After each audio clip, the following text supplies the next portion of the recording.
crazy story. Just like the others. How am I always involved? I can't explain it.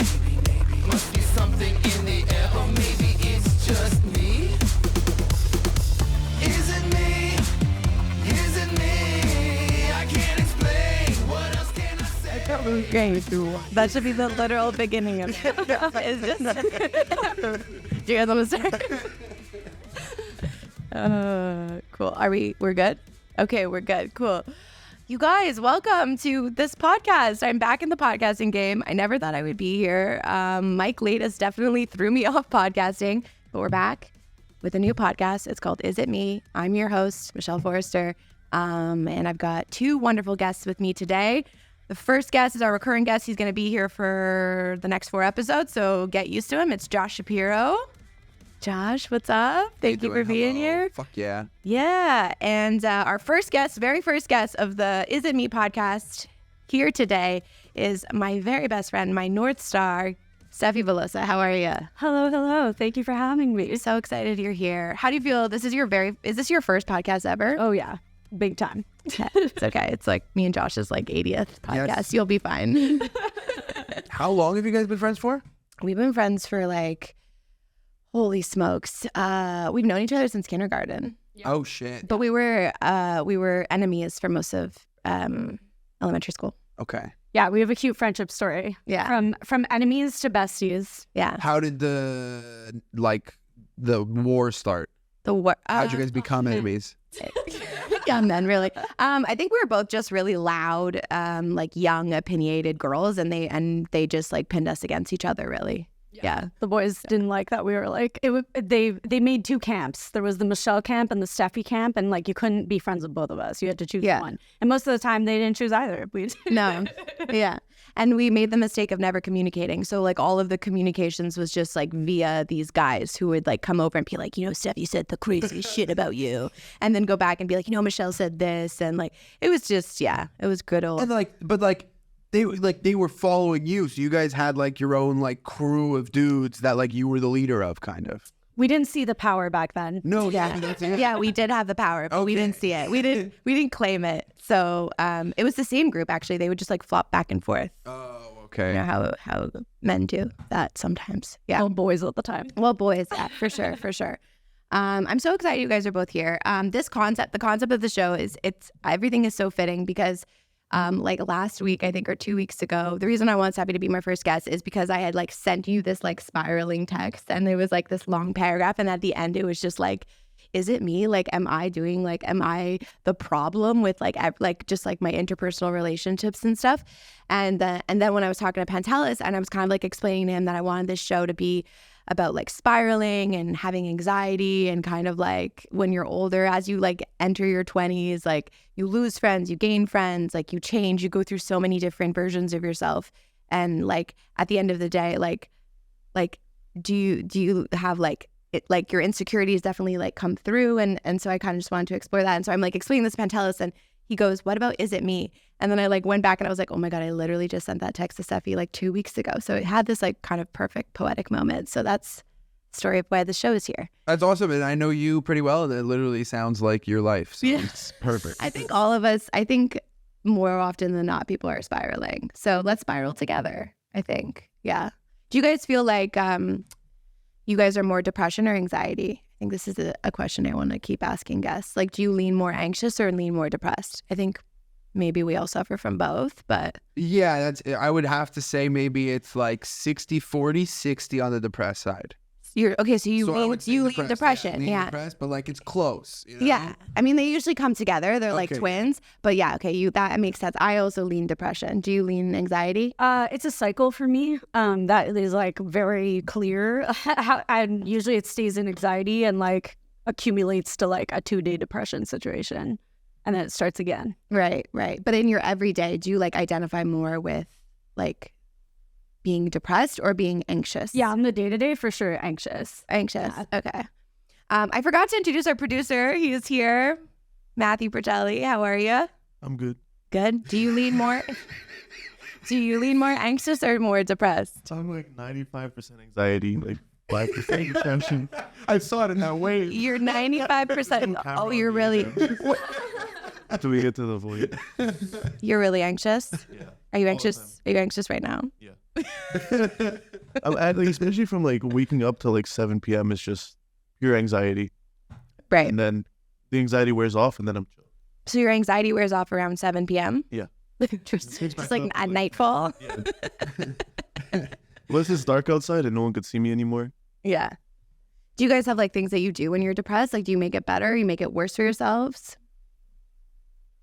I've been out of my depression loop for a little while now, actually. So I haven't fallen back into depression in a long time. I think it's all proactive for me. If I'm like at that point, like I kind of just have to ride it out until it like kind of settles down. So the trick is to like not let it get there. Okay. Yeah. Okay. Yeah. I feel like, what about you, Josh? Like, do you like help your depression or you? No, you like pull, you commit to it. At a certain point, like I'm forced to do something, and that it's just life breaks me out of it. Okay. I like don't, you know what I mean? But if it's like pandemic, Yeah. right? There's literally nothing that can get me out of it. Yeah. It took a while for me to like do anything, but I guess then it took long enough. I would fucking run or something, you know? Okay. But I quit immediately. You would run? I was running and I was posting it on TikTok, and I was like, I was filming myself do a run and like how dead I was at the end of the run and like getting better. And then I wanted, by the time like the series would progress, I'd be doing 2 of the first run that I did. Oh my And God. it was just like, I was just tired. I like finished. That sounds like you were getting really good at it though, really quick. It was just like I was consistent with it. It was a very short run too. It was Okay. around the block. Oh, okay. It was like You got to start a somewhere. quarter of a kilometer. And then I do it one day and I go inside. And it's the same reason I quit CrossFit when I was young. And like, I just got home and I was like, I'm not happy right now. My whole body hurts. I can't breathe. Fuck this. I'm Yeah. going to be unhealthy. Right. It was a horrible decision. And then it was but- a lifelong commitment after Yeah. that. I can't believe you did CrossFit. I never knew any of these things about you. I didn't know you ran or did CrossFit. That's Well, the running crazy. is rare. But yeah, I did CrossFit for like 2 years and I was in like crazy shape. I was doing well. And then I literally like, I've always been a bad runner. I beat the best runner in CrossFit in one time. Yeah. It was like he was probably having a bad day. Right. And I beat him. You caught him on his off day. I'm good. Yeah, And yeah. I quit. I never went back. You left on top. Genuinely. Holy smokes. Literally quit while you're ahead. Yeah, it's my life. I like get some ounce of something and I'm like, I'm out. That's so interesting. So you never felt like Bordelli, do you work out? I feel like you do. A little bit, but mostly like yoga and shit. Oh, yoga. Yeah. I'm learning so much about you guys, like athletically. This is yoga. Wow. Stretching and like correctional exercises. My body's all fucked up. So just like Correctional exercises. Yeah. Hot. Yeah. I like yoga. Yoga's fun. I get bored in yoga though.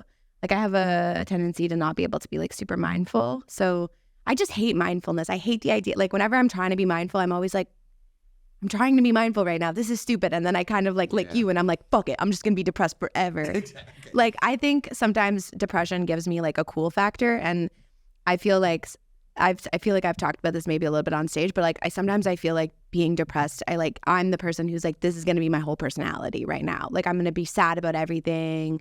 There's kind of something like comforting to like the sadness of it. I don't know. How do you feel? Well, yeah. Have you seen Human Resources? The like depression kitty is such a good way to like Yeah. what depression is. It's like this comfy, like It is comfy. seductive cat. It is comfy. Do you watch Big Mouth or any of those? No. Oh, okay. There's like a human depiction of depression. Okay. Depression. It's just like sexy kitty, and she like just comes and like she like cuddles you, and she's like, "Don't worry, you don't have to get out of bed today. Like you could just fucking chill." That really is it. Like nothing hits better than being depressed and just lying in bed all day. Yeah, because you have doing an nothing. excuse. Yeah. Yeah. Yeah, you have an excuse. You're like, I can't get out of bed. I'm literally depressed. So you have no tricks that you use to like get yourself out. Really, no. I really just have to be forced. Like I have to be forced out, and it always happens. There's always something that comes up, and It's like a I don't schedule. say- It doesn't get bad enough that I like don't follow through with my commitments. That's the thing, is I'll still follow through with my commitments. But when I was doing stuff in life that I didn't like, I wouldn't follow through with my commitments. Right. I don't like what I'm doing and I'm depressed. I'm like, fuck that. I don't care about this. You I don't like do this. it. But like since then, I've positioned myself to be at a point where I like what I'm doing. So now I'm like, I don't Also, want that's this to kind of end. that's kind of the trick then, I guess, guess, right? yeah. You give yourself structure and things that you like to do, and you I'm know, learning about me right now. yeah, and you know that you're gonna get out of the house because you have to. Exactly. Yeah, Like comedy. Yeah, It's just, it's really, and it's like getting that instant gratification. You know what I mean? It's just, you go out, get your fucking hit of it, you're good to go. Yeah. And it's always worth it. yeah. Comedy is definitely does serve for so many people as like a reason to get out of the house, a reason to like pull yourself out. So many comics like say that, and like. Well, you'll hear them all the time be like, comedy saved my life. It's like, really, no, comedy just got you out of bed. That's it, really. Yeah. Do you have any tricks? Yeah, I mean, I wish I could say the same about science, but I don't know if I feel that like, ooh, dude, let's go to the lab today and get a hit. Not really. Is there anything you do though that you're like, no matter how depressed I am, I'm gonna do this. I look forward to this.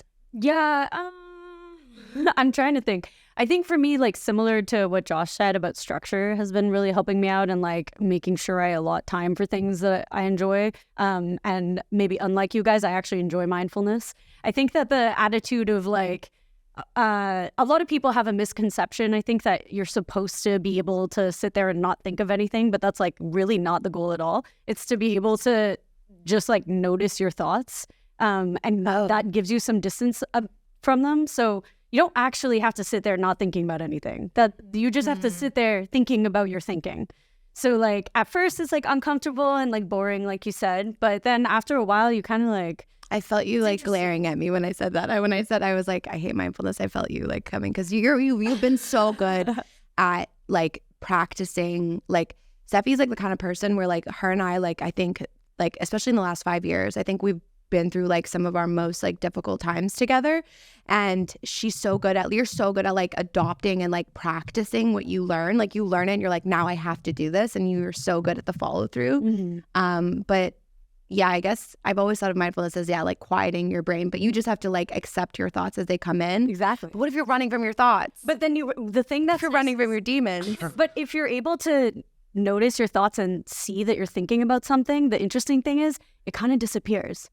It's like if you are able to be like, I am worrying about how I'm going to appear on this podcast right now, then all of a sudden you're not worrying anymore because you were able to just like see it. You were able to like acknowledge the thought as it came in and then like let it go. Exactly. Yeah. Well, I mean, when you described mindfulness that way, I feel like that's what we literally do with comedy. I was about to say, yeah, me too. We I was talk like, but about that's our what I do with, when yeah. you start out, when we're writing a new bit, and then like by the time the bit's actually formed, we're actually maybe understanding how we actually feel about a story that happened or some weird thing about us. And also, I feel like us especially, we kind of air out our entire life on stage. I do, yeah. I love that. The only way to get through it is make a joke of it. Yeah. There's been so many times too. Like I've done jokes like literally once. Like I remember a joke I did, and like, have you ever done this where you go on stage and you talk about some shit that's like bothering you that day, and then sometimes you like maybe vent about some people in your life, and then like go home and I'm like, ooh, maybe I shouldn't do that. Like, maybe I shouldn't like actively like put all of the people in my life on blast for the sake of the joke. Although it has worked out very well for me in some ways. Well, last night I came up with an idea for a bit, and I can say the idea because I'm never going to do it because I know that's the exact reason. I don't want this in my act. Right. Because I don't want this, like, I don't want my family, I could change the characters in it, you know? But the idea for the bit was thinking back to, like, when I was a kid and, like, where I could have fought my cousin because my cousin, like was older, but, like, hurt me, like, whipped me with a towel in the eye, you know? Oh, God. But then, like, my Towel is cousin the got a worst. beating. And it was like, to me, I'm like, that's so much worse than if I were to fight back. And I could have kicked it. I was a fat kid. I could have kicked his ass, you know? But I was like, they would have been so much more upset at me getting into a fight with him than them beating him. And I'm like, why can you beat him and I can't? You know what I mean? Yeah, See, yeah, your yeah, faces yeah. right now, I'm never telling this bit. No, I'm like, I feel like I need to take notes to understand. Like, But there's something funny here that, like, there is like, something funny. they would rather beat their kid themselves than let another kid fight them. Yeah, you know? what's the Like, day? Yeah. Yeah. Like your aunt and uncle were like, we're gonna take this into our own hands. Like they wouldn't let you. And that is funny because in theory, like do you think they did it worse, or you would have done it worse? No, they probably like it's probably worse for an adult. I just don't think like a kid, even if the kid gets more hurt or gets a black eye or whatever, I just think coping with it afterwards, a kid fighting a kid, is so much better, So much than easier. an adult. Because like an adult, you're like, you know, Yeah, that penetrates your psyche. Yes, like you're exactly. gonna carry, you're gonna carry that into your life, into your adulthood. Maybe what's not funny about it is that's like kind of fucked up. Like, So that's what we do. That's, you know what I mean? It's very fucked up. yeah. But like, if there is, they're like, I'm gonna be my fucking kid. It's me. Yeah. You know what I mean? Like, Yeah. it's just. Well, there is some kind of like romance, not romance, but there is some kind of like nice, that is kind of nice that the parents like, yeah, like I'm gonna fucking be my kid. exactly. Like, yeah. The thought was like, oh, like why'd they have to do that? They could have just let him do it again. I would have fought back. But you know, I was like fucking like 8 or 9. You know, I cried when he got me in the eye. Yeah. And they're like, you hurt the little kid, but I was like, Yeah. You hurt the little kid, now I'm gonna hurt the little kid. exactly. There's also other options. The options don't have to be either the adult beats up the kid or they let their kid get beat up by another kid. Like, And now this In a, move the kid in a away. functional home. In a functional home. But this is probably like a toxic trait for me where like I believe that like it's better for kids if there's like violence to just like fucking get it over with. But Between the each kids, other, between between the the kids. Yeah, so that's interesting because that might not have like had he hit you in the eye, had you fought back, he might have like continued to. You guys might have just started like Might a have just feud. ended there, I think. It though. might have ended there. I don't know. Like this is so interesting. Men relate to violence in such a different way than women. Like that's why you told that story, and both of us were like, Yeah, you got your faces were we're like we have we gotta leave. So, we gotta go. We're gonna wrap this up. But yeah, like that's interesting. So you think it would have just like dissipated? He wouldn't have come for you again, or wouldn't it have started some kind of like cousin brawl where you're always like physically fighting each other? My sister and I were very like violent towards each other. So and it didn't and never ended. It always just like perpetuated. I feel like now obviously every situation is different. Of I feel like course. sister violence is like one crazy act. Like one like crazy like fucking like throw something at the sister's head or like do something. Yeah. With dudes, it's kind of like a dude will like will get on top of the other dude and like keep hitting them until they're like, okay. Yeah. So it's like you gotta admit at that point it's like you establish who is the one who's gonna win in a fight. Right. So maybe it's Establish bad if, like dominance. they're equal, you know? So if they're equal, they'll fight forever. I think you just highlighted the toxicity of this. Is this like power struggle of, oh, I need to be like stronger and better than you and dominate you? No. You just highlighted that. Yes, it isn't. Yes, it's horrible. But like, if there's gonna be violence, like I think that's the best way Well, it should be to between- deal with it and nip it in the I butt. think if there's gonna, what you're saying is there's gonna be violence, it should be between children, right? if there's, like, yeah, if, or like it should be between like people who are the same, like age, Well, 'cause- okay, or so like let's say there's, like, not just not adults. Like I just think adults shouldn't be executing violence never. on children. Yeah, Like I no. think we can all, I think all we, you know, even like because like it's legal to I think hit your kid. Is it? From the waist down? that's They taught us that in school, that is which so, is crazy.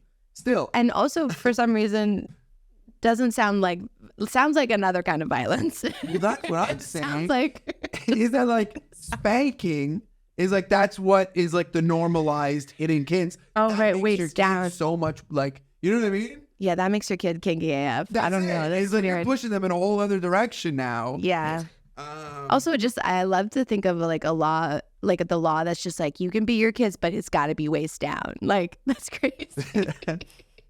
Because like don't punch your kid in the face. You know, just too many people just socking their kids in the Weird. face. Like that's just a weird. Anyway, I could be wrong. It could be maybe like no, you're torso, or it probably could be, right. like- I think it would. You're think it was probably waist down. right. But yeah, I think that it's more like you know how like sometimes like in a relationship if you fight and then like Verbally. it's a horrible fight verbally, Yeah. horrible fight, Yeah. and after you like work it out, having that verbal fight and getting it all out there, and maybe saying some shit that like you wouldn't normally say like helps in the end. So You it's think like it helps? with two young kids who have like tension.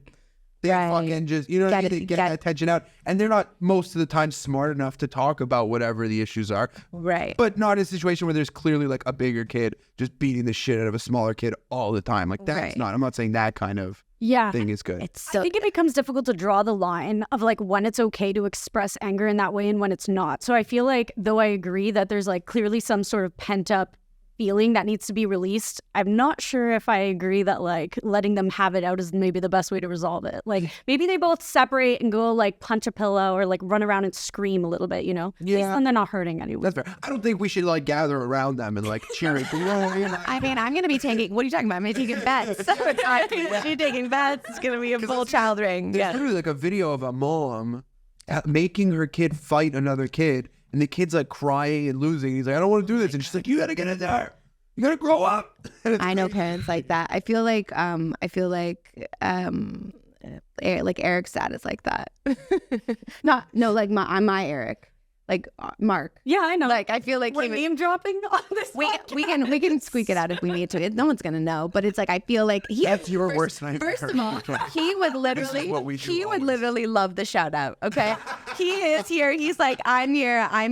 He would love the shout out of like. But I think some parents are like, my kid's gonna be tough, and I'm gonna make them tough, and if I have to like beat the tough into them, I'm gonna. And I think that's it's very more old school. I don't think we can do that now. I don't think any kids are there's a lot of like gentle parenting happening and stuff like that. Well, but it's here. At least here, yeah. I mean, it varies from culture to culture, obviously. But sure. yeah, that's really interesting. So you and your girlfriend like scream at each other, just get it out? No. But Okay. We fight, and sometimes we'll say like not something like horrible about the other person, but maybe like say something in the moment that like is a feeling we have that we might not, because it's a hurtful thing. Yeah. But sometimes like getting through hurtful feelings, like being like, not this, we really don't do this, but in situations where like people are like, look, we gotta fix this or we're gonna break up.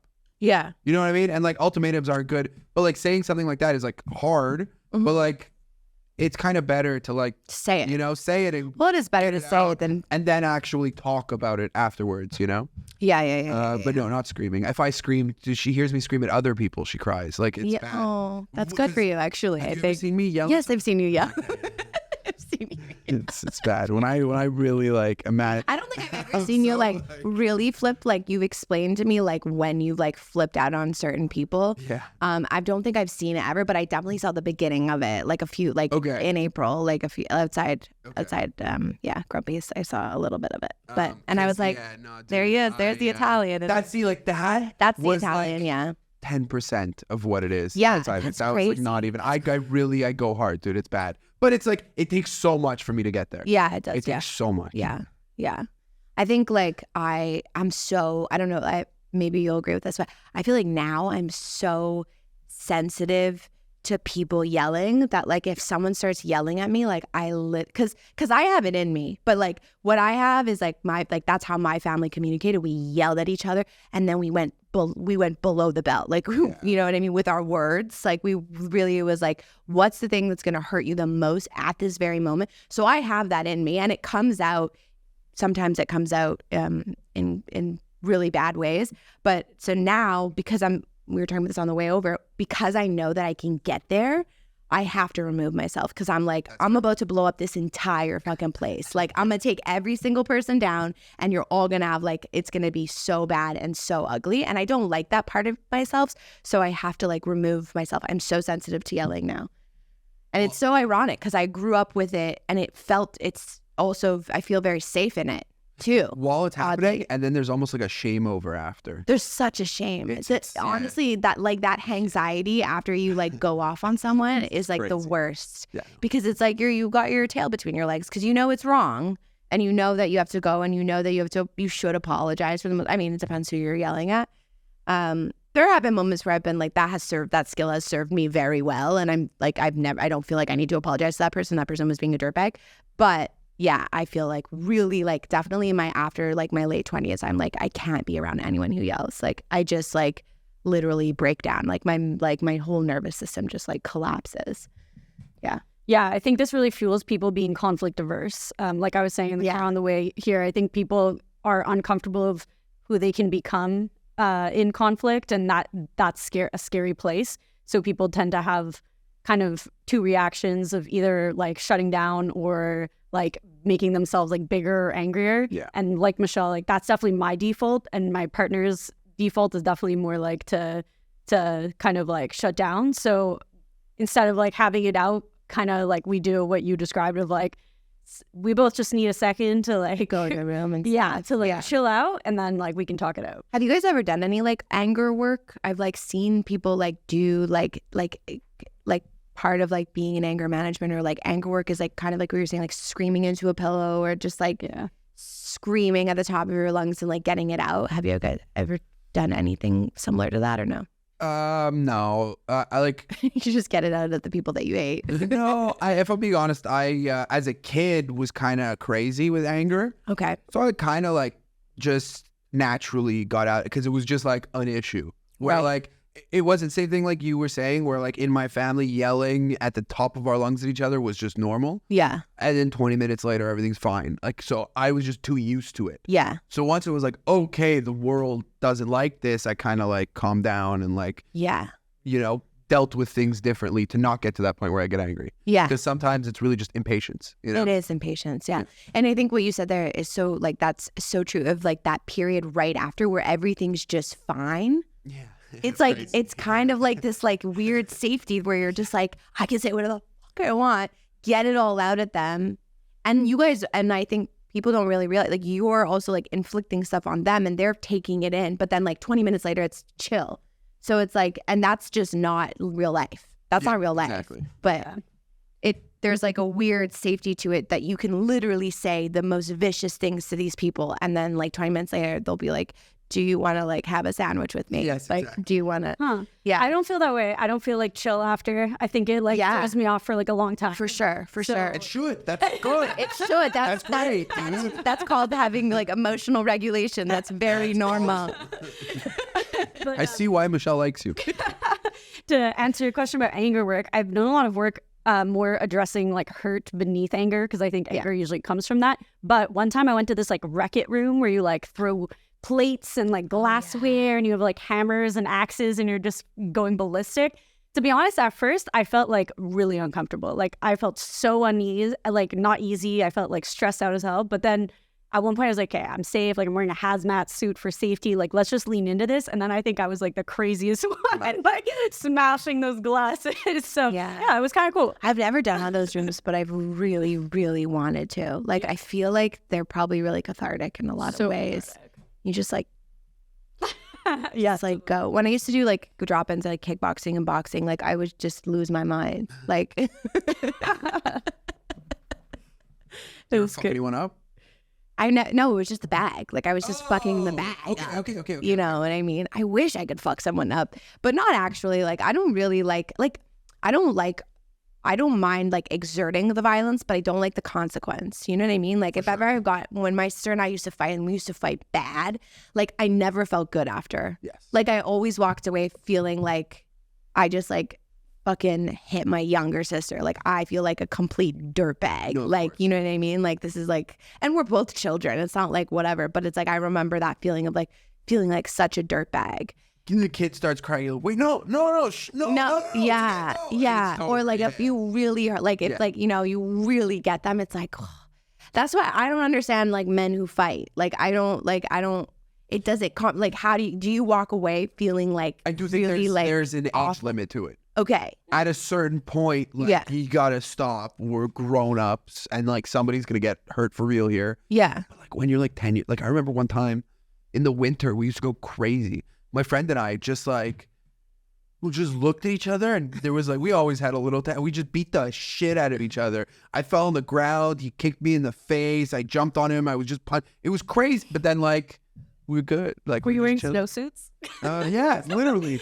It was insane. Yeah, there was a little bit of padding. Yeah, at least there's My that. brother one time, his friend was over. My brother and I would fight when we were little kids. Yeah. Not horrible, you know. But his friend was over, and he was like trying to like fuck with me to like make his friend laugh and happy.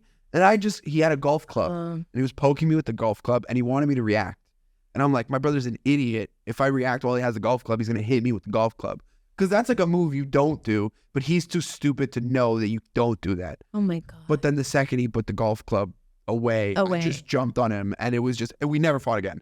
That was the last fight we ever had. Wow. And it was just not good. And his friend filmed it, and like, it was horrible. Yeah. But I don't know. We got it out. You It was got it done. out. It was like, How do you deal with the shame though? Like did you like apologize? Like I remember like coming at like feeling like, I think that was like the worst I've ever felt of all like the bad things I've like done to people or whatever. All the times I've been like that is like doing that to someone you love, or like I would say it's similar to the feeling of like if I've ever like blown up on an ex-boyfriend and like really went for the jugular, because that's like how I was kind of like trained. Like you go in survival mode. I don't think I've ever felt worse about myself ever than those two scenarios. Like when you really like just like hurt someone like so much with like and then like walking off the shame, and it's like sometimes you apologize and the apology is not enough. Like the apology is not always enough. I hate that feeling. So I try to stay away from that particular instance. He then watched the video of him poking me for like 2 minutes. Yeah. And he was like, yeah, it deserved. You know, like it wasn't like you were able to like move on quickly and like forgive each other. That's really nice. That's really kind of beautiful. That's why I support violence. That's why you support violence. But it's seriously, like, it really is how men communicate. It's so interesting that that's how you guys like really relate to each other. And that was like, that's like the cutoff. Like around like 8 to 15 is really when like people are getting like, you bounce back so hard when you're a kid. You know what I mean? Like kids just take shit. We are good at taking shit as kids, Yeah, it just like follows you forever into adulthood. Yeah, and then manifests in like the worst ways possible. Mostly anxiety. You don't actually feel the brain injuries as a child. Yeah, just move on. You think you're all good. And yeah. Okay, so I want to do this. So I don't know if you guys know. Do you guys know the Reddit thread? Am I the asshole? I used to be like obsessed with this thread. Like I would like obsessively read it, and then like try and like debate whether like which side was like right. Are there times where like you guys were the asshole and someone had to like say it to you, but you really didn't see it coming? Yeah. I mean, I feel like I should let Steffi go first. Yeah. Steffi go first. No, you go first. I want to gather like this isn't the way I expected the question to come, so I need to like frame. I do have to say, in advance, I thought about this and I came up with something. I did ask you guys in advance, But now having 2 women in front of me, I'm not excited to tell this well, one. we don't judge you. No, I know. I was Wait so to young. dissect. I was so young. Okay. When I was in 5th grade, 2 people started dating. And then in my head, I was like, oh, we can start dating. Right. So then they broke up. And I'm like, okay, she dated him. She probably wants to date. Me. She wants to date, probably. We started dating. You're like, she's in on this. Yeah, she's giving them out. Yeah. And then we started dating. That's sweet, kind of. But then, like, he started dating someone else. And I was like, oh, you could date her too. Oh my God. So you just wanted to date him. No, I wanted to date. I've always, and like when I was like in like 2nd grade, I was like, I love them all. Right. Like I was like, they could all be my girlfriend. You know? Right. So then I dated the second one. So wait. What'd you do with the first one? You just dropped her? And you were like, you're not the flavor of the month anymore. I broke up with her. Actually, we broke up, and then now this is gonna be bad, but I was so happy I broke up with her when I did, because she got lice, had to like shave her head. And then he got back together with her after, right before she had to shave her head. And I just remember seeing them run around, and I was like, he's pretended to be happy right now. Oh my God, you did. That was horrible. You know what he did? He dated the girl from Stephanie's Ponytail. Do you remember that? Do you remember that book? That sort of. I remember you got lice in elementary school. Yeah, I got lice in elementary school. Lice is not that big of a deal. I got lice because I was in daycare. I was in daycare always. And I feel like that's where like lice breeds, is like just in daycare, because like you're just spending so much you spend more time, I think, with the kids in daycare than you do with like the kids in school. I got it once, and my mom literally was like, if you come home with lice again, like we will shave your head. And so then, and my parents had this like hyper anxiety about lice. And so then me and my sister had this hyper anxiety. My sister got lice like 6 times. Yeah. But we started wearing like the oil, and then but then it was like, it became this like anxiety that shouldn't have been that bad, because it's like, you're a kid, like you're gonna get lice, like it's gonna happen. Sure. Like it's annoying to deal with, but it's not the end of the world. You know what I mean? 6 times is kind of crazy. Well, she got like super lice. I don't know what she's gonna want me telling her.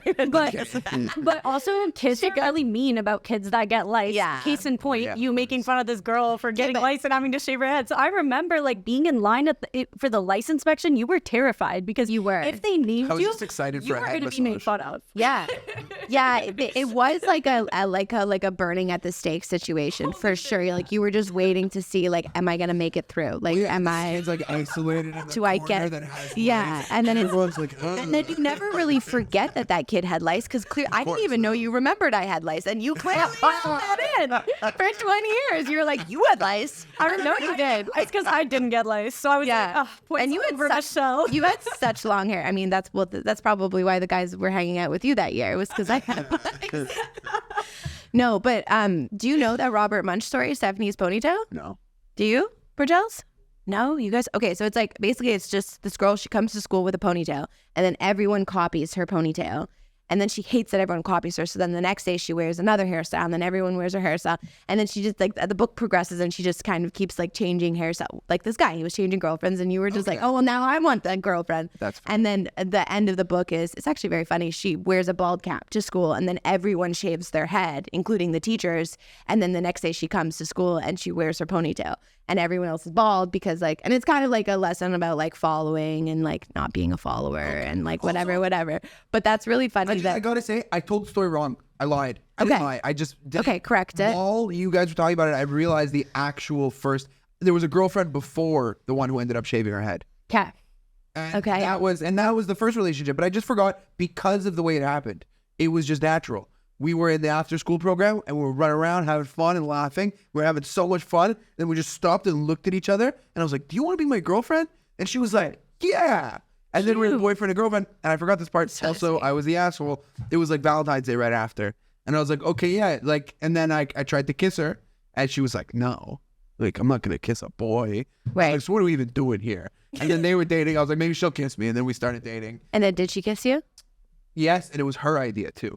Oh. So you dumped your girlfriend who you actually like had a good vibe with because you were desperate for the kiss. Yeah. And then you were kissing identified the dragon. this girl. Yep. Interesting. 100%. And then we were sitting in English class with the second one. And she sat in front of me and she passed me a note. And she was like, go read it in the bathroom. And I was like, okay. And then I went and it was like, do you want to kiss me? Yes, no. And I checked off yes, and I got hard. Honestly, though, that's cute. All of the makings of a beautiful young love. Yeah. And we went to the movies with her twin brother, who was my mortal enemy. Oh my God, I love this. Irrelevant to me dating her. I didn't date her because it was her. It was just like happened. He hated you. Oh, yeah, we hated each other. We Yeah. hated each other. Dude. It was bad. Like the whole. And you were dating a sister. Then I was dating his sister, and he came to the movies, and then the movie ended, and we're like, all right, you gotta go. And he's like, okay. And then we went to kiss, and we had two big Jewish noses that hit. And then we're like, okay, we gotta turn our heads. Then we did it again. And yeah. So then we broke up. Very sweet. Dated the other one. We broke up.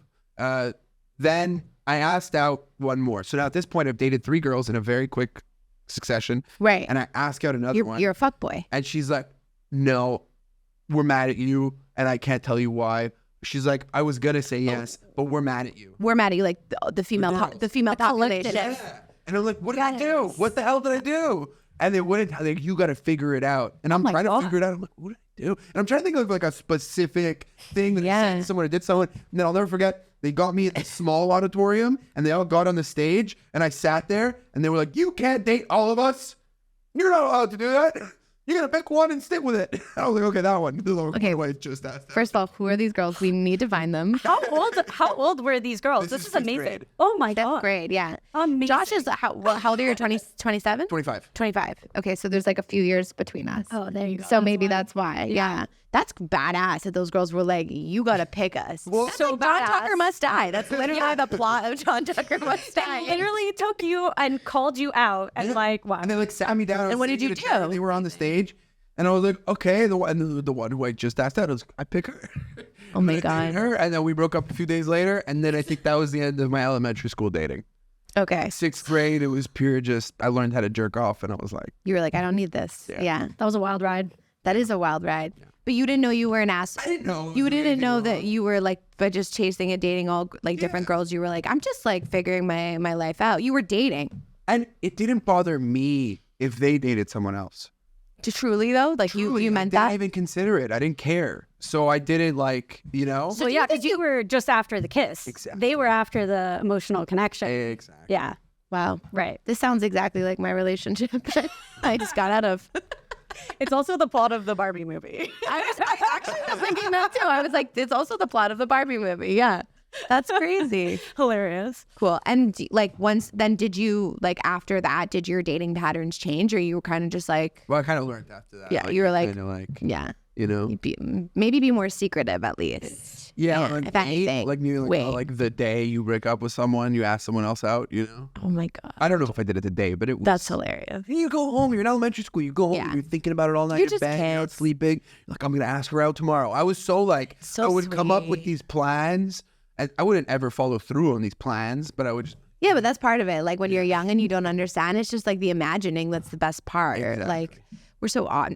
Like in grade 5, we were so awkward, and I mean, I feel like so awkward. And like, did you have a boyfriend in grade 5? Oh my God, same. I'm so glad you asked. I have a good story about this. So, I feel like I did. I know I didn't, but I feel like you might have. no, well, I had lice, so I was Dealing with that. I was written off.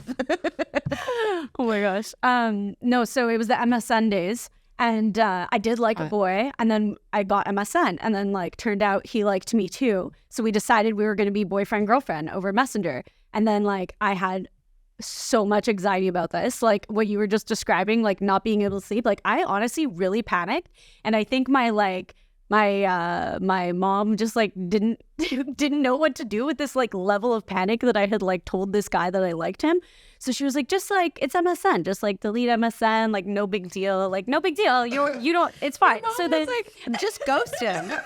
Just ghost him. just like you could just tell him that like you changed your Delete mind. the app. Ghost him. Just tell him you changed your mind. No big deal. It's Yeah. not a long-term commitment. You're in grade 5. Like you're all right.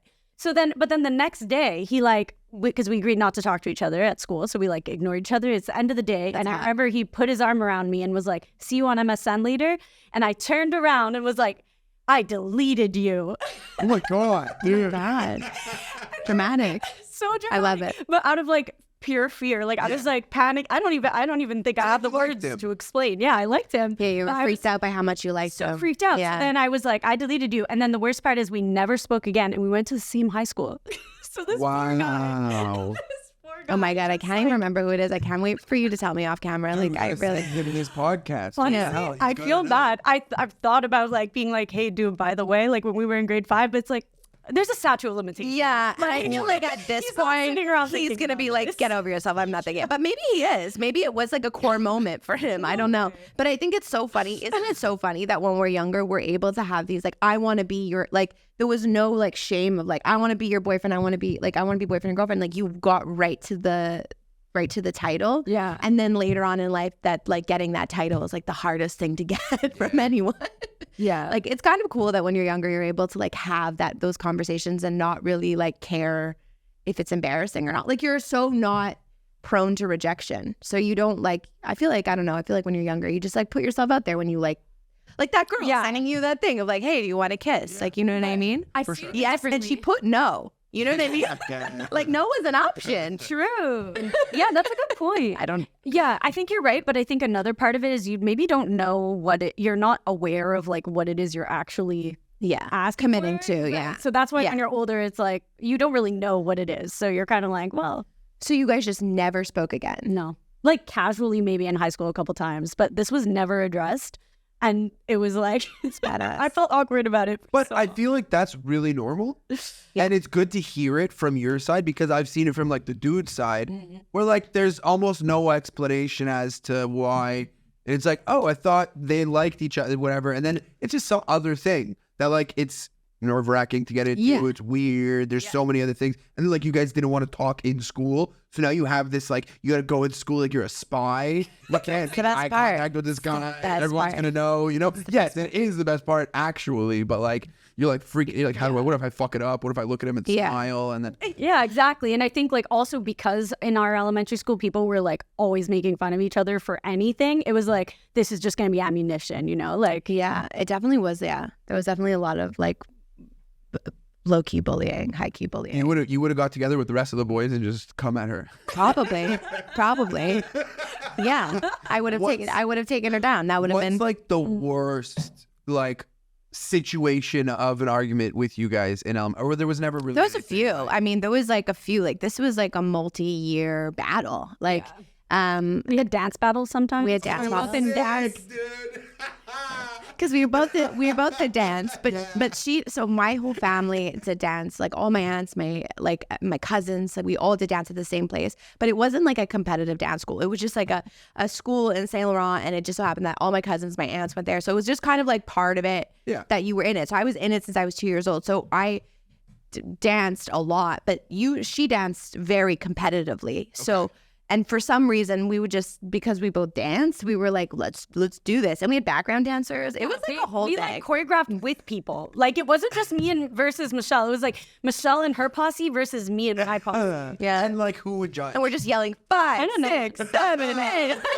Just like, And we just dance and then we just like leave. no, you don't remember that. Oh, yeah. Actually, I'm remembering like the boys would judge. Oh my God, of The course. boys. Guaranteed that's what I was There was a thinking, group. There was 100%. like a Guaranteed. crowd of men, and they would judge. And they were just like, I'm just cool. We could have done this like John Tucker Must Die thing that Josh's girls did to him back then.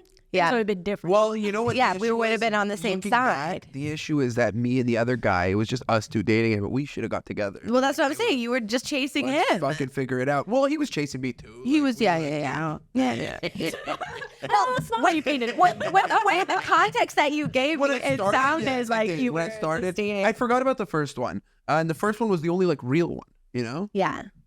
And you dubbed her for a kiss, just so. But then she got like that in mind. what's I called? learned from that lesson. A big rapper now. Dang. Yeah. So you missed out. Oceaga, Rolling Loud and shit. Yeah, I missed out big. But maybe I gave her that, like, you know? Okay, let's not take too much of it. You never fucking. Simmer down over there. I was just about to ask you, like, because I think about this sometimes, like, I have a lot of, like, revenge fantasies. Like, I really want, like, if people, like, especially, like, with people I've dated, like, or even, like, situationships, anyone who's pretty much fucked me over, I'm like, I want them to, like, one day be like, oh, fuck, like I fucked up, you know, like I've had this obsession of like people being like, I fucked up, I fucked that up. Do guys like think like, I don't think they do. I feel like you answered that question. I feel like they're like, I made her, you know what I mean? Like they'll just be like, No. Genuinely, there's, especially like when you're younger. yeah, When you're really young, like, there's so many different things that you could decide as a reason to not date someone. yeah, And then like you grow up and you're like, oh, that was like stupid. that was stupid. Why did I is do that that? thing like Yeah. an issue? You know, it wasn't really. But do you really regret it? Probably not. No, of course I don't really actually. But you're kind of like, oh, like if I'm being honest with you, it's always like, oh, like she was definitely bangable. I should have banged. And it's Oh, just yeah, really- yeah. That's You- really what it is. You're every like, you time. missed the opportunity. Yeah, it's like a few years later. It's like they look the same, but you're like, oh, now I would do it. I should have done it then. Right. And it's just Right. What about you? Do you have one? Yeah, so I have a more recent one that you guys actually just earlier helped me understand better. So Great. basically, like for my whole life, I have played like moderator. You know, like in debates, there's like the moderator who's like, okay, you explain your point. Now stop. We're going to hear this person's feelings out. So like my family is very like argumentative. So during these arguments, when it would get like a little bit heated, I would like take it upon myself to bring out my like judge's wig and like kind of give both parties a chance to talk me through their argument from point A to point B, but also talk each other through to like try to get to, okay, where can we find common ground and like reason? But then like later on, I realized that maybe this was actually the reason why the arguments were like kind of taking over, because I was like, in my mind, there were no other options. Like it was like Right. two people I love are arguing. I need to get in there and like make sure this is a clean fight. Like Yeah. this is the only option. But then like once I kind of thought about, okay, what else could I do? And it was like, maybe I just, you know, let them have it out and see what happens. So the next time I did that and I didn't get involved, it just like one person rolled their eyes and then it was over. And like they didn't seem to give a shit. And like it's kind of what you guys just said, where I think maybe they had like negative, like mean, like hurt things they needed to just express and get out. And then for them, it was like, hey, it's over. I don't care. But for me, I walk away from those situations like frazzled. So I was like kind of getting involved in giving the arguments more space than like they needed. Right. And But would you then, meanwhile, would you like hear something that somebody said they did and the other person didn't think it was wrong and you were like, that's not okay, and then like oh yeah, like I would pick Make it worse. sides. Like I was like dictating the argument and like basically Playing God I a was little playing bit. like Referee. I was playing referee. I was playing like judge. Like by the end of the argument, I decided who was like in the moral right and who wasn't, or at least I was trying to do that. But like It was like people's court. I love this. And honestly, I can see you kind of being a judge, to be honest. You would do well in people's court. Like, I feel. I can see this 100%. Would the person who you said was in the wrong apologize? apologize? No, but the argument would kind of like, okay, now it's over. Like this person kind of won. The person who won, like now is a bit on a high horse. The person who lost, not feeling great about themselves, but maybe that was the point too. It was like me trying to I had my own agendas of like, maybe you need to understand why what you said wasn't okay, you know?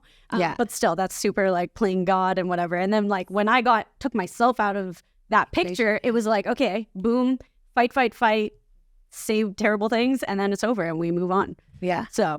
Well, and you probably do get like a dopamine release from that. From what? Sorry. From managing it, controlling it. Well, and, it sounds like a control. To me, it's just controlling the fact that like you are very uncomfy when people you love are having a disagreement, and so injecting yourself was just kind of a way to like fully like mediate things from getting like to the level maybe that you didn't want them to get. Yeah. But maybe it needed to get to that level, and for whatever reason. Yeah, like the only way I knew how to dissipate an argument was like with reason. So like the only thing to do, if that's the only way you know how to dissipate arguments, is to like have it out and like communicate through what's going on, you know? But then that ends up giving it so much more space than it needs sometimes. No, for sure. That's where I learned. Yeah. So I was kind of the problem, but in my mind, I was like the savior. So this was like a big change of perspective. It was like entertainment for you too. And everyone, I'm sure, is like passing like half an hour talking about it, you know? Yeah, I guess like. And how old were you? Like my whole life. Okay. And she's in remission. No, not remission. She's in. Sorry, you just stopped. Yeah, I just stopped. Okay. I gave myself credit for this realization, but the truth is, in therapy, I talked this out one time, and my therapist was like, "Okay, but like, what else could you do? Like, there's other options." Yeah, and I was like, "What do you mean? What else could I do? Like, someone has to moderate these people." And he was like, "But what if you didn't?" And I was like, "Shut the fuck up! Like you can do that?" Like it blew your mind. You were like, "There's no situation in the world where there's not a mediator present." You're like going into therapy. You're like, "Dad, they fought again, and like they did this, and they did this, and like they're not talking about it, and you're like, they don't. Yeah, they don't care. Literally a full hour therapy session talking about their argument that they don't remember. Literally. Yeah. I think this is something that like a lot of people do though. Like I have seen this like kind of like, and it all comes back to like control. I think we've talked about control a lot, and it's like this like obsession with like that whatever I can do like controls the outcome of how people act. And it's like once you just like let them, like I saw someone on TikTok, they were like, just let them. Like that is like their mantra. It's like, just let them. And now I'm like, okay, just let them. Like this person wants to run super late. Okay, just let them. Like then you have a choice of like what you can do. Like you can wait for them. And if you're waiting for them, you're accepting, or you can leave. Like there's always other options for you to do. There's and people get so much anxiety about like, what if I do this, and they're going to do, like someone's going to react. And it's like, that's not your problem. And you actually really have no idea how the person's going to react. And you never had any control. It was always an illusion. 100%. Like that's the thing. You never had control over the argument, over those people's emotions, or over why your members of your family were coming at each other. Yeah. And you like were never going to control it. You were never going to control the outcome anyway. So it just ended up that you maybe added fuel to the fire. Totally. I think that was really well said. And I think for me, like what I learned about myself is my understanding of my options is often do nothing or like do something. Yeah. But that's like not actually always there's a third option, which is like neutralize. But I'm only coming to like understand this and see how this can play out in recent times. So did your family like come to you and they like confront you, and were they like, you're the asshole in this, or did you come to this realization on your own? No, I came to this realization on my own because I think like I also behind the scenes played moderator. So like they would come to me and tell me their perspective on things, but I would hear everyone's perspective. So like behind the scenes, I didn't really always have like, I don't know, opinion of who was right or wrong. I just had like more empathy for both sides. And so then I would take it upon myself to try to like explain one side to the other person. But then that was taking a lot of energy too. So I think for them, it was like they were able to confide in me because I was taking their side and listening to them. So I don't think they like side as me being. You were taking on so much. You were mediating the fight. You're talking to your therapist about the fight. You're talking to each person individually after the fight. And then now I'm just like straight up like imagining it's like being like a consistent thing, and then like two people like about to start fighting, and then looking at you there and be like, "You want to just go outside quick?" And then walk away from you. Hey, fuck you. Hey, fuck you. All right, we'll go back. And then like we start fighting. We're gonna have to deal with Steffi for an hour. Honestly, I'm sure it annoyed them. Like they would never tell me, but I'm sure like for them it would be frustrating because like especially if I wasn't siding with them. But the funny thing is that what you said about looking, like the first time I didn't engage, they both like the two people involved like looked at me like and for me it felt like they wanted me to get involved, but maybe they were looking at me because they expected me to get involved. You know, They probably got used to it. Yeah. Let me tell you probably did a really good job of doing it when you did it, because now they're like, who's right here? Like that's why they're looking at you. Yeah. Because you were the judge. You became the judge in all of this. Like you, because you, I think you. It sounds to me everything you're saying is like you really strived for objectivity, and so many people need that. Like because you're not going to be objective in a fight. Like obviously you're coming at it from your perspective completely. So. For sure. I think this is just more that it was just a lot for you to take on. Like it was a full-time job. Like billables. This is a way that sometimes maybe I'm still an asshole, that I like I try to always be objective, but sometimes people just like need to vent and need like to be validated, but like I don't always pick up that that's like what people need. Yeah. So then sometimes I am already playing devil's advocate when like the feelings are still raw. Because that's like how I process, and that's like how we process. Michelle and I love to perspective check each other, but it's a really good way to like calm down. But you have to be in a space to be able to do that. And sometimes I guess I like still don't always see the cues, and I like jump the gun because I'm like, oh, I can see the other perspective on this. Yeah. Let me tell you my thoughts, but the person's like, whoa. I just need to yell right now. Yeah. You just need to get it out first. But also like that's the thing. Like anytime there's an issue with like my girlfriend's life, I always want to find a solution. Yeah. I always want to fix the problem. Yeah. And it literally took an episode of fucking Modern Family for me to realize that sometimes you got to just, something sucks. And you don't have to fix it in the moment or try and fix it in the moment. You're just like, yeah, this sucks. Let's fucking talk about that it sucks. Yeah. And then you move on. And then you try and fix it later. You can, yeah. But it's like, I'm upset about this right now. I don't want to fucking plan how to fix it. I just want to be upset. Yeah. I think that's something actually like I see a lot of like couples like run into that issue. Like I've had a lot of friends where like their boyfriends, that is their instinct. And I've dated guys where like that is their instinct. It's like, let me fix it for you. Exactly. And it's like sometimes it's like I love that, but that's not what I came to you for. You know what I mean? I just came to you for to like kind of just honestly most girlfriends just want their boyfriends to be like, yeah, you're right and I agree. You're right and I agree, and that situation was nuts. And you are not nuts. Just for the moment. No, we just 100%. Yes. No, for the moment. You know what I mean? Yeah.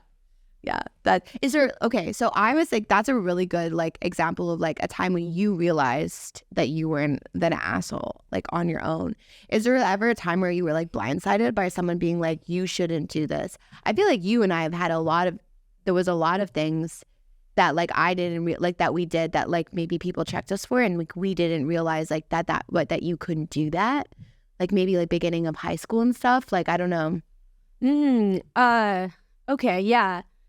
Like sometimes the way I would talk to people, like I've been told sometimes that like I'm very like aggressive when I talk to people, or like I've been criticized a lot for like talking down to people, or like getting like, because I'm very passionate, people take it as like I'm attacking them, or I'm yelling at them, or I'm like coming down on them, or I'm like, I've gotten also a lot of like people think I'm like holier than thou, or like I've gotten that criticism, and that's not never what I've ever like strive to be. But I guess like the way maybe I've communicated, the fact that I grew up in a house where you had to yell the loudest so people took you seriously, maybe that came across.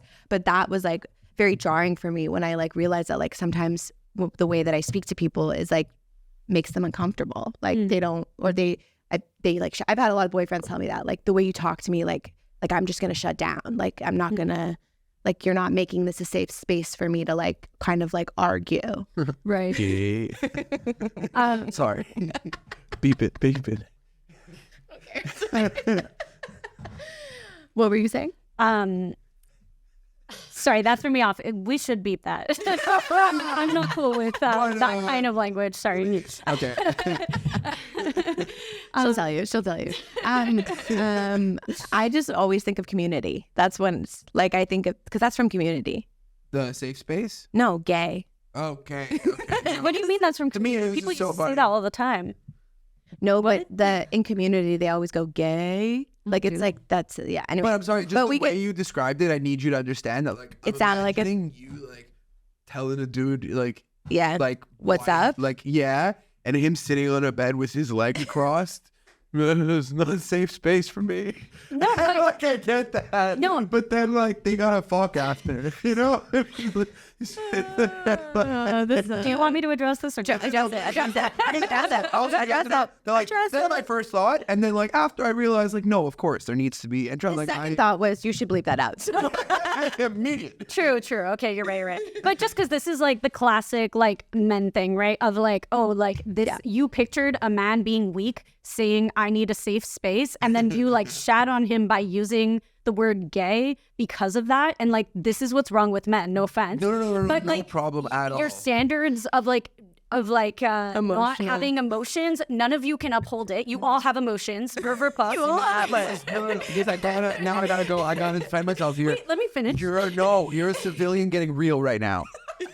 I'm an emotional fucking lover boy Yes, who like is very like in tune with my shit, and I don't mind doing like, you know what I mean. I'll fuck a baby talk once in a while with my girlfriend. Perfect. I'm not, but But stop I perpetuating like the problem being with the funny. friends. I like being funny. But it's not fun. And you laugh. I'm laughing because I'm having a good time. We know what we're not arguing gonna with be you. you laughing after I say it. No.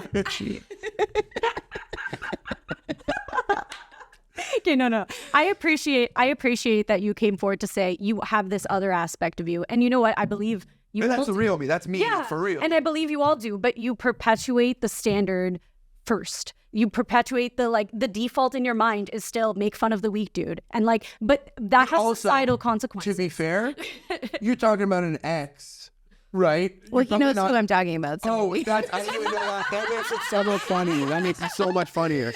But no, you're talking about an ex, like, you're not describing them highly in that situation. So Right. The whole thing is presented for me to see them as a weak, Yeah. in that situation. It was like a joke. It was a tag on a joke. It's a- Yeah. It's a tag on a Yeah. But then you're using the word gay. No, of To course. brand that? You see that that's like a little. I don't know. It's the irony of it. But see, that's where I'm saying you're civilian, and I get why you're getting serious. Yeah, I'm sure people listening to this will be like, oh, another PC. Like, No. Because the thing is, No, I don't really use gay. No, he never does. You know what I mean? Okay, It's really okay. not part of it. But like, and also let's cut to how long it took me to say it. It's just I sat here and I was like, it's perfect. I gotta do it. It's perfect. It took me 3 seconds for it to come out of my mouth. Yeah. I thought about it 3 And seconds. I don't think you need to apologize for. I think I'm with you on this. That language shapes our understanding and it shapes all kinds of stuff. So Yeah. back it up. I back it, but I was do. just called that My gay. yeah, I know. I know. You're not gonna stop. But no, I fucking watched too much Shane Gillis Was there last week. Yes. That well. Okay. Yeah. I did. Yeah. Shane Gillis. He did that. But he And does it so- yeah. He does it it's all good. the time. Anyway, he's a comedian. I'm ripping him off. What was I gonna say? Oh yeah, I was gonna ask you. Did you have a time where like someone was checking you for the way that you acted Yeah. Well, or said or things that you said that you thought was totally fine, and you're like, this is not. Like, I'm not doing anything, or you didn't realize that it came off a certain way. yeah, I don't think my attitude to criticism is ever, I'm not doing that. It's more the opposite. Like, oh my God, I'm like this like horrible person because I'm doing that. So I don't have an issue accepting that like I did something wrong per se. But yeah, well, the first one that comes to mind is definitely in high school, I was checked for getting involved too often, which you know, bleeds into everything else we were saying. But also, like, shout out to our girlfriends in high school who like really helped me be a kinder person, because I think like from my earlier description, I grew up with a lot of like negative, pessimistic like attitudes about other people being presented. And again, like that always comes from a place of hurt, like, oh, you're in distress, so now like you're gonna blame that person and like look for their flaws. But because of that, I didn't like necessarily always know like what was like being kind and like considerate of other people's feelings versus like, yeah, maybe being hyper judgmental and like hurting people unnecessarily. And I think like we grew up with friends who were very sensitive to that and really like openly able to kind of call each other out when we hurt each other's feelings. And I think I grew a lot of empathy from that friend group. So that like holds a special place in my heart that I like got checked on and rude and stuff. And then I understood those concepts and I actually changed a lot as a person. But do you think you were being rude or it was just being perceived that way? Like, I think that's more my point, is that like sometimes you don't realize. And at what point are you like, I guess is like the large question, like at what point do you make the decision of like accepting other people's perceptions of you? And at what point do you make the decision to say like, I don't think I was being rude. I don't think, like, I think in your case, it's great that what you did. But like nowadays, do you think like if someone was like, I don't like this about you, do you think you would be like, you would like take it into like full consideration? Well, I think I always accept people's perceptions because your perception is your truth. So so if you're perceiving my behavior as rude, it is rude to you. That doesn't necessarily mean I need to now brand myself as a rude person. I think this is the trap people fall into, is like, just because you did something or like had a moment or have this personality flaw doesn't mean that that's like the entirety of who you are. Right. So like you can be someone who made a rude comment and not be a rude person. You can like have a judgmental moment and not be like a judgmental person. Yeah. I think that like our society just has come to a place where like that's just what society wants here, is to people to like, you know, not say things that are hurtful to other people sometimes, even if it's honest or whatever. But then you go to other countries, like in Iceland, it was so cool. They were telling me that like you just say what you got to say. Yeah. And nobody's ever going to be offended. They literally have a thing where like if you invite someone over to your house and then they're staying a bit too long and you like want to, you know, be Get done, you literally just go, yeah. And they are like, all right, have a good one. Nice to see you. Thanks for having me. And you're kicking someone out of your house, but it's not taken badly. It's just what it is. But then here, because that's what we've agreed on as a society, everyone's just like, whoa, you're kicking me out? Like, and it's what, you know, and yesterday I was like, why can't we just be honest and say what we got to say and all deal with it together? And it's like, because so many people are not going to be okay with it, that we got to just follow the rules for now. Yeah, and comedians chase honesty in a more like aggressive kind of self-inflicting way than I would say like the rest of the population. But I do agree there is a lot of value in being honest. The people I'm friends with are the ones that are, the people I'm the closest with are the ones that are honest with me, even if it's ugly to be so. Yeah. There's just a way, there's a delivery. Like, you know what I mean? Totally. I think there's like, there's kind of a spectrum of things where it's like, it's important, the delivery is important, but also being honest is important. It's so like this is really nice. I think because we're in a culture that like you wouldn't say anything, then maybe when you do have to say, okay, get out of my house, it comes out rude because you like didn't say it when you should have. So there's this like, and you're anxious and you just want to like get it out. And so then it comes out the wrong way because you think you're not allowed to be that way. And then you get frustrated and you're like, but I don't want these people in my house. And then it just comes out as frustration rather than it just being like, hey, like I need to go to bed. Like, can you guys? I think it even goes back to like you not knowing how to tell the guy you were nervous about the thing and element or whatever. That like there's so many things that can happen that somebody won't understand that the other person is deciding by. So like even if like somebody's in your house and you're like, all right, I'm gonna start cleaning everything up now and you know get ready, and the person like in their head might not take that as okay, it's time to go, they want me out. They might go, oh shit, I should help them. They're like, okay, I'll help. What's this? No, this person who wants them out, it's like, fuck, man. You want to watch my, you know what I mean? And now it's like now you're here for another hour. This person's, so if like they're just like, hey, I'm tired, I'd like to be alone right now, it's going to make everything better. But we're all just trying to figure out the code. Yeah, Ben and I have a word for this. It's a care off. Like you're Okay. both like caring for. You're trying to care for each other, but then like no one's actually like getting what they need right now. Or like the person who wants to go to bed is not going to bed, and now they're getting frustrated. Yeah. And I think you're right that comes from this like sensitivity of like not being comfortable with negative emotions. Like people are very uncomfortable when people have negative emotions towards them, right? So it's like, oh, I don't want to tell you to get out of my house because then I'm gonna worry that you think I hate you and like blah blah blah blah blah. You know? Yeah. No, yeah. Yeah. And then it's like really like at the end of the day, it's like, no, like, bitch, I just want to go to bed. And like, I want, like, it has nothing, never has anything to do with, usually with the person. It always has to do with, Yeah, it's like we just hung out for 4 hours. I'm tired. I'm tired. shit to Like, do in the morning. yeah. And never mind. I forget. But yeah, that's like a really, I like, I think sometimes I like lean on nonverbal cues when I'm getting ready to leave. Like sometimes if I'm at a place and I really want to leave, like I'll just like start packing my bag slowly as I'm talking. And that usually like kind of signals to that person that like, okay, it's time to go, like, or I'm going to go, or sometimes I'll send a text ahead of the schedule being like, look, I got a hard out. Like I have a hard out at 11 or whatever. Yeah, I just kind of like go, all right, and walk away. Yeah.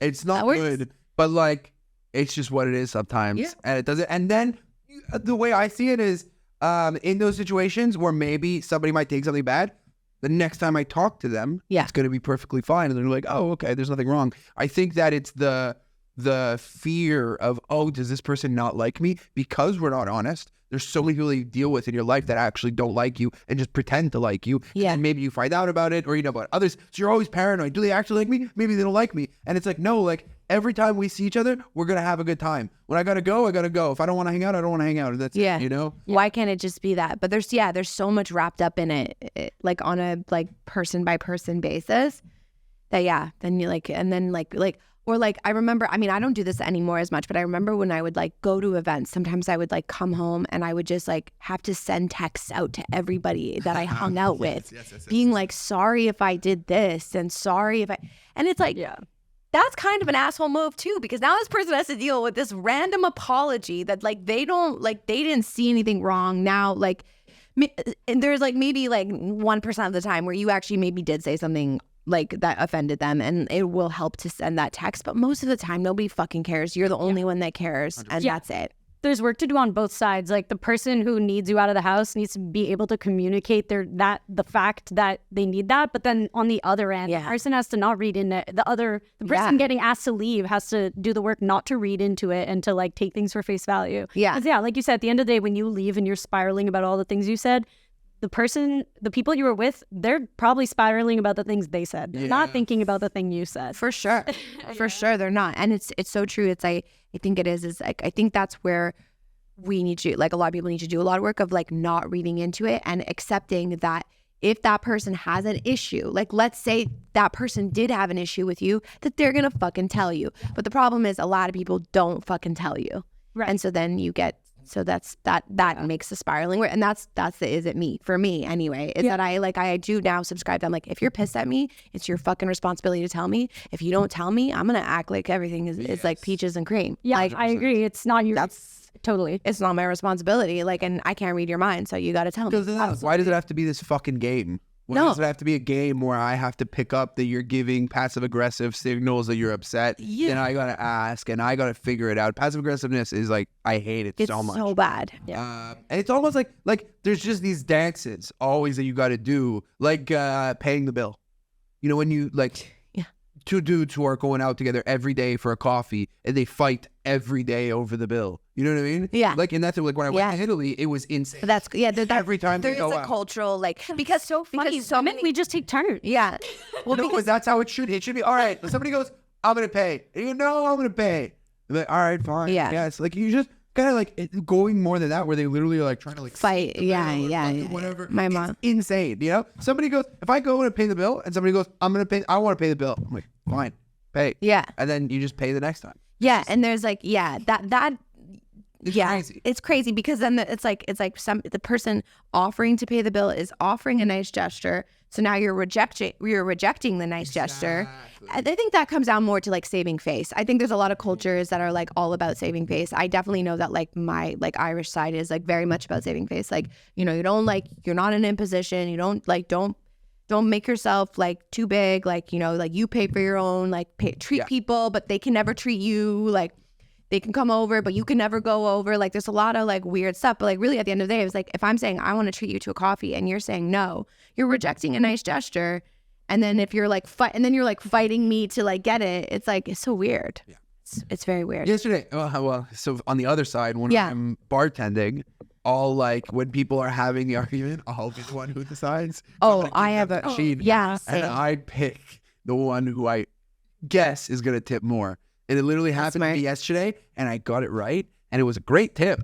And the other one who wanted to pay was like, "Hey, you're giving him that much money?" And I was like, "Fuck you, dude." Yeah, that's fair. I was like, "Yeah, I should give him more." And I was like, I always had a rule when I was a server that I was like the first person that asks me, so there would always be like a guy who would like, "I'm gonna pay for the whole table," and I'd be like, "Okay, good." And then if someone else came, I said, "Someone else already asked. The bill's already been taken care of." Yep. Like I'm not doing this with you guys. Like.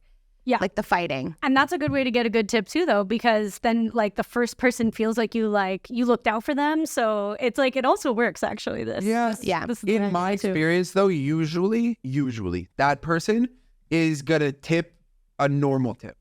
They're going to pay for everything. They're going to tip 18%, 15%. It's good. You know, it's what it should be. And you're getting the whole bill done instantly. It's quick. It's easy. Yeah. But then like, let's say you're getting a group regularly. You know? Yeah. And like one person's like, "I want to pay." And then like they tip like shit. And the next time the other person's like, I'm like, "All right, you pay this." You know what I mean? Like, yeah. State group comes in, you're like, this guy's the only one allowed to pay. This one dude. And I know he's just a broke kid. He just never tips. So anybody wants to cover his drink instantly. I'm like, "Here you go." Like, yeah. Anyways. That's so smart. Okay, I think we're running out of time, but do you guys feel good about this or what? Great. Yeah, it was really fun. I think we win. Other than Steffi calling me a homophobe. I wasn't calling you a homophobe. I was just explaining why using that language is detrimental to society. No, that's fair. I back it. And my new thing is I guilt people into submission. Okay. I'm turning because I've learned this tactic in a way of feeling bad when I shouldn't. But now I'm using this technique to like make people feel bad when they should. That's how I love people their assholes. I love it. And this is why I hang out with her, so I don't have to do it. I think that was a lot of fun. That's so much fun. Thank you guys for listening. Come back next week. Thanks so much. Bordelli.